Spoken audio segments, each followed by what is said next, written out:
I'll go ahead and talk a little bit. So hi, everybody. Film Studies and Production, which actually a year ago had a slightly different name. So you may see us with either one of these names. Last year were called Cinema Studies, and this year we've changed it to Film Studies and Production. But it's the same thing. And if you're interested in movies, streaming series, animation, web video, YouTube, TikTok, those are the things we're interested in. Our major is to help you deepen your understanding and discussions about those art forms, and also to create those types of media as well. There are two branches within our program. There's a film studies major, and then there's a film production major. Both of the majors have a balance between studying the history of filmmaking, the theory of filmmaking, as well as hands-on creative classes. The film production major is our more popular of the two majors, and that's geared for students who, after graduation, are hoping to get into careers making film and video. And I encourage you to check out here. I'll do a little screen share here. Check out our website.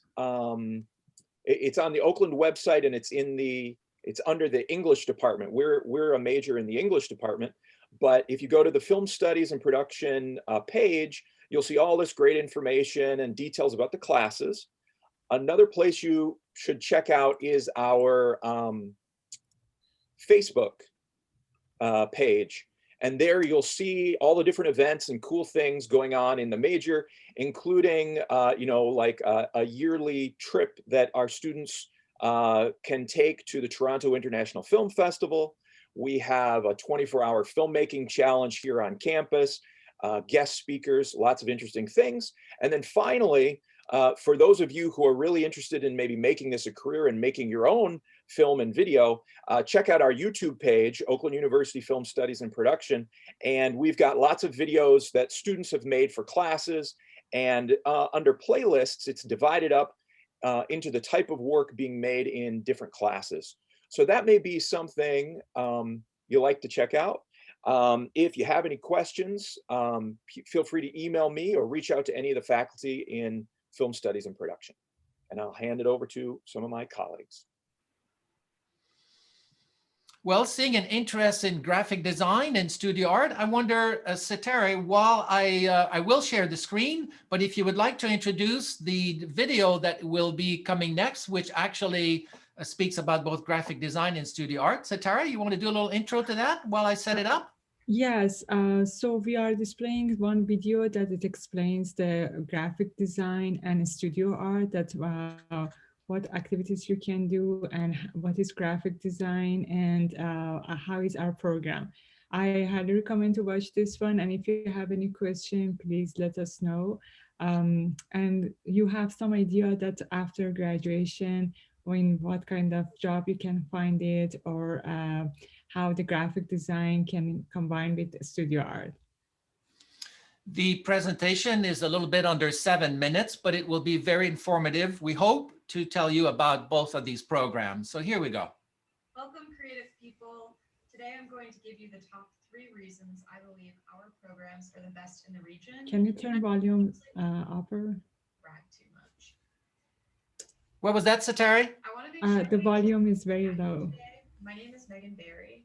I know you'll have the opportunity to I think you have to turn your own up. If you want to email me, my info is here.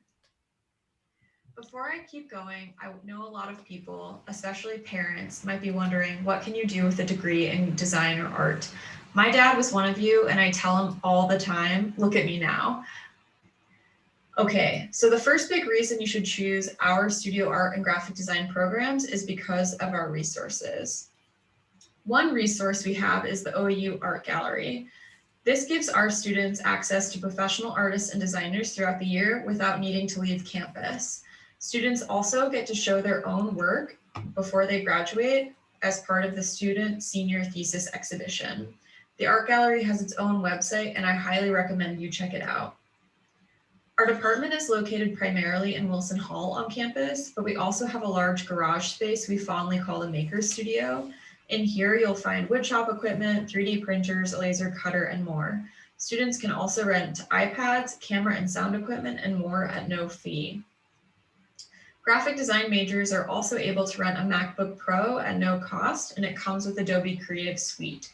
We currently have about 50 laptops available at a first come, first served basis and plan to continue to add more every year. Our programs also work with OU's School of Education to provide K-12 teaching certification. If you have more questions, I'd recommend reaching out to the School of Education directly. I know we're not traveling a lot right now, but because I'm optimistic, I think it's worth mentioning that our students can travel to Volterra, Italy, and we also have other study abroad programs in the works for when we're back to traveling. Our department also has 3 different student clubs that you can participate in during your time on campus. We believe the larger OU community is our biggest resource. A liberal arts degree in art and design serves students well. To be a designer or artist, you are not working in a vacuum. For example, outside of my teaching role, I run a graphic design studio in Detroit.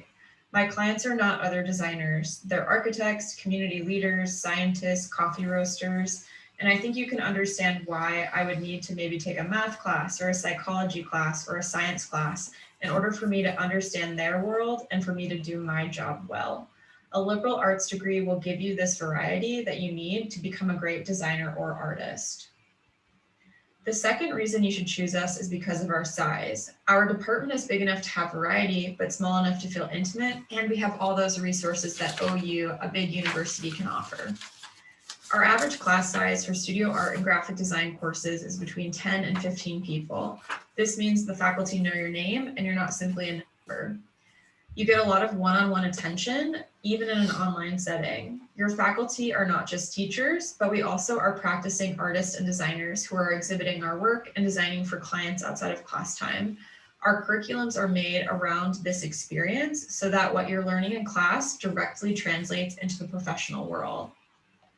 Our faculty also have the ability to write special topics courses, which keep our program current and agile. For example, in graphic design this year, we're offering a sustainable design elective course to respond to the climate crisis.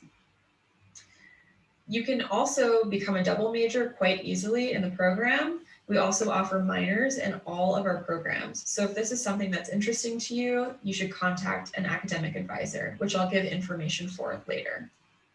The last reason that you should choose us is because of our value. Our programs being at a public university will keep our art and design education more affordable than many four-year programs.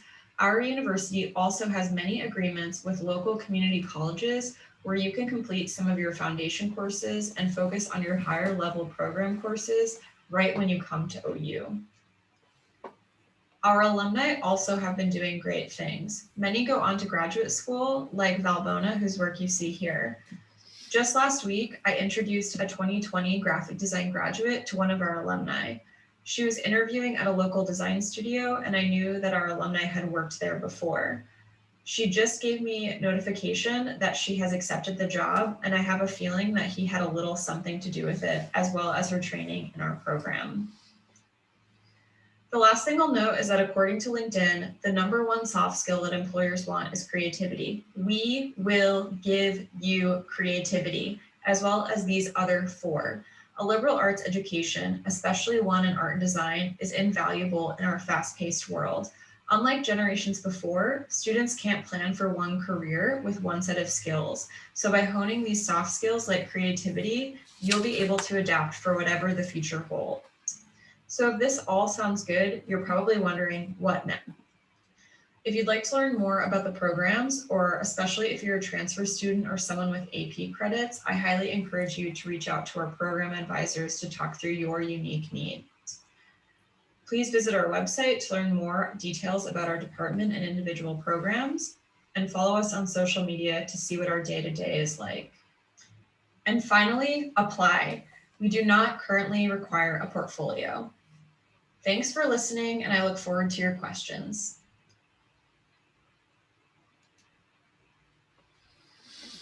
While our colleague is not here at the moment to answer your question, if there are any question for graphic design or studio art, either Satara and I are happy to do that.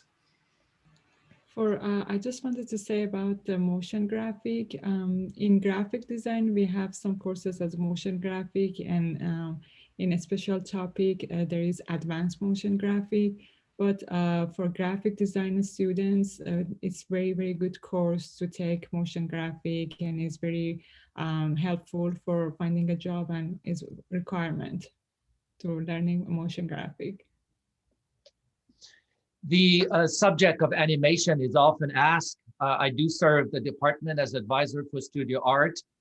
We do not have a specialization in animation at the moment, but obviously we do offer some of the basic skills such as drawing and courses in motion graphics that are offered by graphic design, but we do not have a specialization per se. So it is only, I would say, a jumping point perhaps to a career in animation. Are there other questions related directly to art history? Pardon me, to studio art or graphic design? Satara, there's one in the chat from Curtis. Yes. Do graphic design students need any special computer requirements? Do we need any special hardware? All of the graphic design students, they mostly work with the Adobe program, but as we said, we have a laptop program, is a MacBook Pro. So we have 50 laptops that is serve as a first come, first service, but the OU has a very good computer lab that it has a very good hours for accessing. So students, even they don't have hardware or computer, they can use the computer lab or rent the laptop.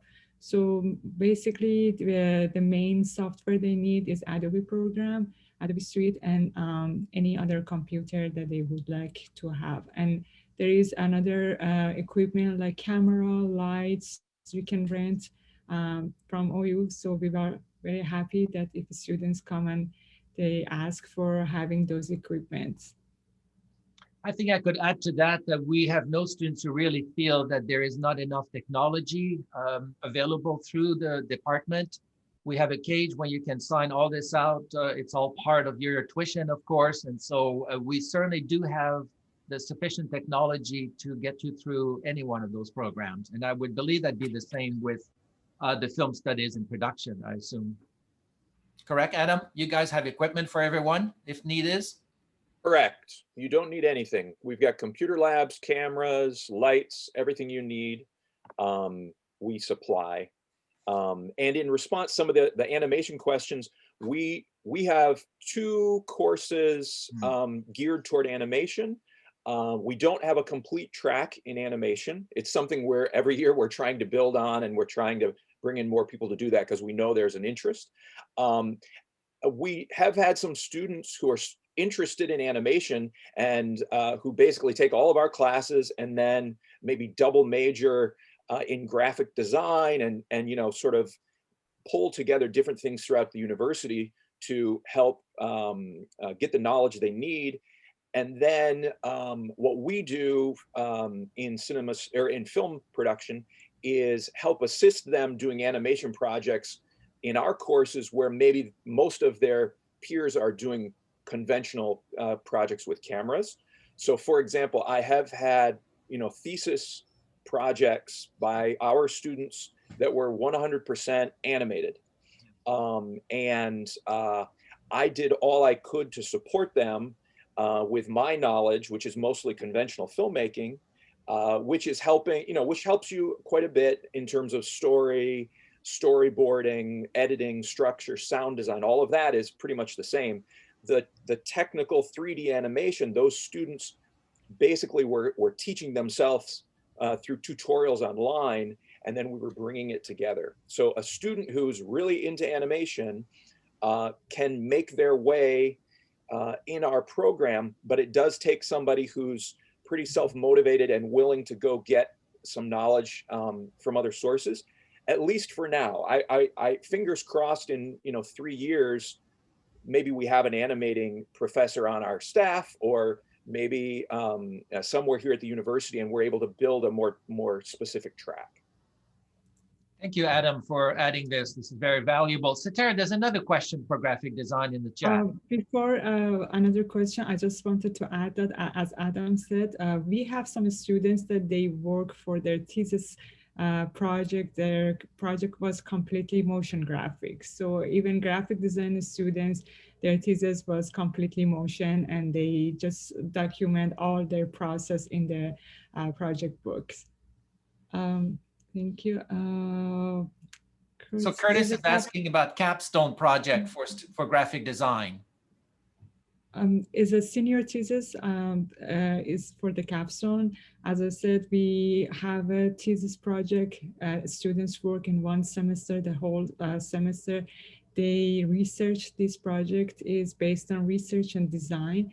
So they have, for example, some concept, an idea, and we mentor them. Most of the time, the thesis or capstone is co-teach with other colleagues. This semester, I'm teaching thesis, a senior thesis with my other colleague. The senior thesis is divided by two sections, like writing and design. So students during the course, they research and then they write. So the writing is most portion of this project, and then they develop their idea. For example, their idea can be app design, website design, campaign design, advertisement design, and then all of those things they documented in as a one book project, and they display in the gallery. But unfortunately, right now everything is online, so we have an online exhibition that the students needs to display their work in website. I'm wondering if Allison might like, even though there's been no specific request with regard to creative writing, if you might tell us a little bit about the program. You might entice some students who don't realize the connection, in fact, between all of our disciplines. Allison. Sure. Well, one sort of natural connection that I can make is that we have in the creative writing program, we have a variety of specializations, and one of them is in fact screenwriting. So, so a student could choose to study film and then also at the same time minor or additionally major in creative writing with a focus on screenwriting. So our program has, in addition to screenwriting, focuses on poetry, fiction, and memoir and essay. And we also offer classes in playwriting. So we have a variety of options for students who are interested in creative writing. Our program, I think, has a number of strengths, and one of them is certainly our faculty. We have a number of faculty members who have award-winning publications and work really closely with students to help them as they hone their craft. So if you were to major or minor in creative writing, you could begin with an introductory creative writing course, which covers a variety of genres and will assist you in determining what field you might be most interested in pursuing. Additionally, and then you would move along in the coursework. When you begin with an introductory workshop, you start by reading contemporary work, some of the best writing that we're finding right now, written in English. And then you can also study the sort of history of your genre and think about the form itself and how it functions. So if you were to do poetry, which is my area, you might learn about the history of the sonnet, and then also look at some contemporary examples of the sonnet and ways that the form is now being broken. Or in fiction, you might be looking at different approaches to narrative arcs and see kind of how they changed over time. So you do both kind of work in the background of the genre and then also in contemporary examples. And then in your workshop, you hand in your own writing, and the students in your class respond to that writing. They give you suggestions, they give you ideas for other people to read, and you sort of work together in a way that's not unlike what you might expect from a studio art class. So that's sort of how the workshops function. And then you also take companion courses in literature in the English department. Some of those are taught by literature professors, and some of them are taught by creative writing professors. So one of my pet classes is in modern poetry, where we talk about the work of Marianne Moore or T.S. Eliot. So that's sort of around the coursework. Some special things that creative writing offers, I think, would include the creative writing internships are really fantastic. We invite our students to consider ways that creative writing can pair with, in a natural way, with various efforts in the community to establish or to further issues of social justice or educating underserved populations. And so, for example, our students can teach, they practice teaching workshops at the Baldwin Center in Pontiac or in the Thumb Correctional Facility. Some of our students work with, in really interesting ways, with institutions in Detroit, like the Detroit Zoo, and working with educating children and encouraging them in their own kind of development of imagination and creativity. We also do some work with the Inside Out program. One of our faculty members actually is a founder of the Inside Out program in Detroit, which works with kids in public schools and teaching writing. So we have all these sort of wonderful internships that we do that I think are really invigorating to our program. The last thing I'll mention, and then I'm very, I'd love to answer any questions, is in the past few years, we developed something called the Oakland Arts Review, which is an international undergraduate literary and arts magazine. And we distribute the magazine to colleges all across the country and beyond. But what we do is we have a class in editing, literary editing and publishing, and we receive submissions from really all across the world, mainly from the United States, but we do get submissions from England and from, we've had some published some writers from Hong Kong, for example. So we get, submissions from all over. And then in the class, a faculty advisor works with a small group of creative writing and English students to read the writing and decide what is the best work, what's the most interesting work, or what most accurately reflects the preoccupations of undergraduates right now. And we select and accept the work, and then we print it in a really gorgeous book of essays and fiction and poetry, as well as visual arts. So we work with graphic arts as well.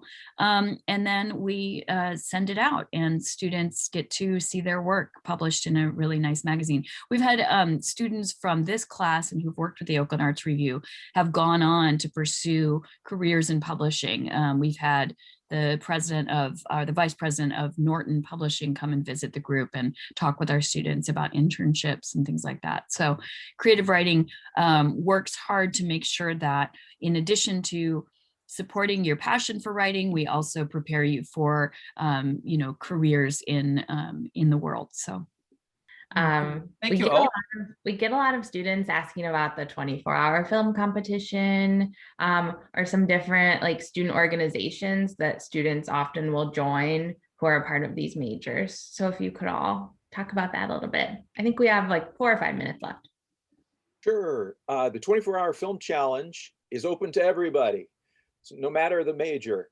But certainly a lot of film students like to do it, but we have people in all majors doing it. It happens during homecoming weekend, which is in October.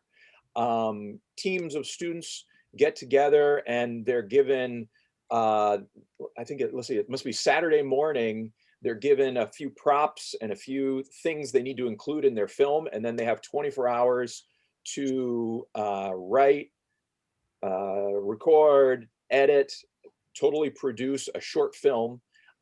It's usually pretty crazy and pretty funny. And then they stay up all night editing it and have a blast. And then on Sunday, they turn them all in the morning, go home for a nap. And then we all gather, at least we used to. Now it's virtual, but hopefully next year we'll be able to all gather together on campus and we watch all the movies and give out awards and have popcorn and stuff. It's a lot of fun. And there are student organizations associated with film as well. But I'm sure there are some interesting things in studio art and graphic design, creative writing that you guys would like to mention as well. I'll just jump in and say that in creative writing, we do have the Creative Writing Club, which it's a group of students meeting with a faculty advisor to sort of come up with additional prompts and workshops and ideas for creating more work and thinking more about creative writing. We also, it's not a formal thing, but I did want to mention that a number of our students have said to me in the recent years that they have been really moved by how involved the creative writing faculty is with each of our students. When we have majors who are interested in pursuing, for example, graduate school or doing a master's of fine arts, we work really closely with those students and do a lot of one-on-one work to assist them in developing their craft. I can add that in graphic design, there is a club, Graphics OU, that the students run, and they have a very friendly workshop. They have some events based on, for example, any events like Valentine, Halloween, they gather and they create some artwork and graphic designs work. They sometimes invite some faculty to teach them some skills, some additional skills. Sometimes they teach to themselves some skills like working with webcam or Vacuums, and sometimes sometimes they have critiques for themselves. So this is a very friendly small club that Graphic Design OU always on Thursday nights every month or every 2 weeks they gather and they collaborate with each other. And we have one question about internship possibilities requirements. I can say that you need for the internship, you need to have a build your portfolio during the semester. In OU, we work on the portfolio, how you can build a portfolio and make your resume and brand identity for interviews. So most of the time it's at the end of the I can say that maybe in senior thesis, we have sometimes portfolio building. The internship or field placement, as we call them at OU, can be, of course, taken for credit, both within studio art, graphic design, as well as art history for that matter. Those can all count for credit. Well, I think this completes this presentation for this morning. If you have any further questions, do not hesitate. The webpage of all these disciplines is the place to start. So we hope that you will consider joining us. Thank you. Thank you, everybody.